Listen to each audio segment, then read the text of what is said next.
இன்றைய தேவ வார்த்தை சங்கீதம் 32ஆம் அதிகாரம் 8ஆம் வசனம்.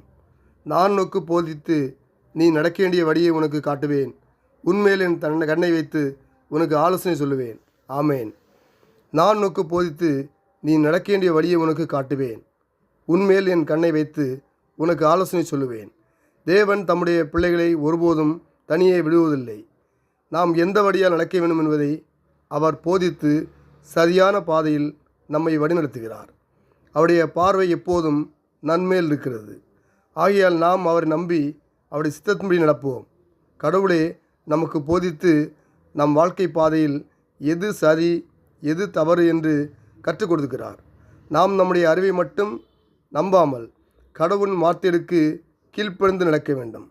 வாழ்க்கையில் குழப்பங்கள் வரும்போது நாம் அடுத்து என்ன செய்ய வேண்டும் என்று சரியான பாதையை காட்டி நம்மை அவர் வழிநடத்துவார். நாம் வழி தப்பி போகாதபடிக்கு அவர் வழிகாட்டி நம்மை வழிநடத்துவார். ஒரு தாய் தன் குழந்தை மீது எப்படி பாசமாய் நடந்து கொள்வதோ அதுபோல கடவுளும் நம் மீது பாசம் வைத்து நம்மை வழிநடத்துவார்.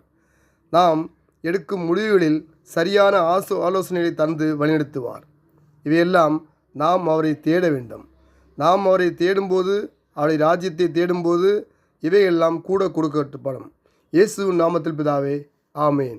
நல்ல ஆண்டவரே, நமக்கு நன்றி செலுத்துகிறோம். ஒரு புதிய நாளைக்கான கிருபை செய்யபடியால் நம்ம ஸ்தோத்தரிக்கிறோம். இந்த நாளை எங்களுக்கு ஆசீர்வதிக்கும்படியாக ஜெபிக்கிறோம். ஆண்டவரே, ஊழியக்காலையும் அவள் குடும்பங்களையும் ஊழியங்களையும் கத்த ஆசீர்வதிக்கும்படியாக ஜெபிக்கிறேன். கத்தாவே, ஒரு தேவையெல்லாம் சந்திக்கும்படியாக ஜெபிக்கிறேன். அநேக ஊழியர்களுக்கு ஆலயங்களுக்கு இடைஞ்சலாமல் இருக்கு கத்தாவே, நீர் தேவையை சந்திக்கும்படியாக ஜெபிக்கிறேன். கத்தாவே தேவனே, இந்த காலை வேளையிலையும் எனக்காக கத்தாவே உம்முடைய பிள்ளைகள் ஜெபிப்ப தேவன் அறிவு கத்தாவே. ஜெபிக்கிற உங்களுடைய பிள்ளைகளை கத்த ஆசிரிங்கப்பா. ஆண்டவரே, வசனங்களை கேட்கிற உங்களுடைய பிள்ளைகளை கத்த ஆசிரிங்கப்பா. வழி நடத்துங்க, பாதுகாத்து கொடுங்கப்பா. ஆண்டவரே, வேலை இல்லாததுக்கு நல்ல வேலையை கொடுங்க. ஆண்டவரே, வியாபாரம் பண்ணுக்கு நல்ல வியாபாரத்தை கொடுக்க முடியாது ஜெபிக்கிறேன். இந்த நாள் முழுவதும் உன் அப்பத்தையும் தண்ணீரையும் ஆசிரிப்பேன், வியாதியை வந்து விளக்குன்னு சொன்னீங்க ஆண்டவரே. உங்களுடைய தழும்புகள் சுகமானு சொன்னீங்க ஆண்டவரே. உங்களுடைய வசனத்தின்படி இறங்க முடியாது ஜெபிக்கிறேன். இந்த நாள் முழுவதும் ஆசீர்வதித்து பாதுகாத்து எல்லையை பெரிதாக்க முடியாது ஜெபிக்கிறேன். தீங்கு துக்கப்படுதா விலைக்கு பாதுகாத்து கொண்டு ஜெபிக்கிறேன். இரத்த கோட்டைகளை மூடி மத்து பாதுகாத்து கொடுங்க. தேசத்தை ஆளுக்கு நல்ல ஞானத்தை கொடுங்கப்பா. ஒரு அமைதியான சூழ்நிலை வர கத்த கிருபிச்சிங்கப்பா. தேசத்தில் ஒரு பெரிய எழுப்போட கட்டலுங்கப்பா. அமைதியான சந்தோஷமான சமாதான சூழ்நிலை காலக்கடா கிருபிச்சிங்கப்பா. இந்த நாள் முழுவதும் ஆசிரிங்க, பாதுகாத்து கொடுங்க.